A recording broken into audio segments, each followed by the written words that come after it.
তারাতলায় মর্মান্তিক দুর্ঘটনা, ভেঙে পড়ল গোডাউনের ছাদ ভেঙে দুজনের মৃত্যুর খবর রয়েছে। জখম হয়েছেন বেশ কয়েকজন, এখনো চাপা পড়ে রয়েছেন বেশ কয়েকজন। 40 থেকে 50 জন শ্রমিক কাজ করছিলেন ভিতরে, তাদের মধ্যে কাউকে উদ্ধার করা সম্ভব হয়েছে। তাদের আঘাত বেশ গুরুতর অনেকেরই, তাদের মধ্যে অনেককেই ইতিমধ্যে হাসপাতালে নিয়ে যাওয়া হয়েছে এবং বাকিরা এখনো অনেকে এই গোডাউনের যে ভেঙে পড়া ছাদ সেখানে তারা চাপা পড়ে রয়েছেন।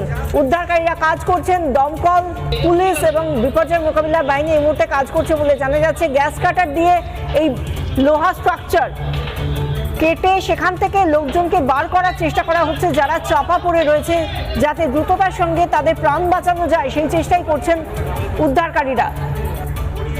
রাকেশ সিং বিজেপি নেতা, তিনি ঘটনাস্থলে গিয়েছেন এবং সেখানে গিয়ে তিনি অভিযোগ করেছেন পূর্বতন তৃণমূল সরকারের আমলে এই ধরনের বেআইনি নির্মাণে ছাড়পত্র দেওয়া হয়েছে বলে।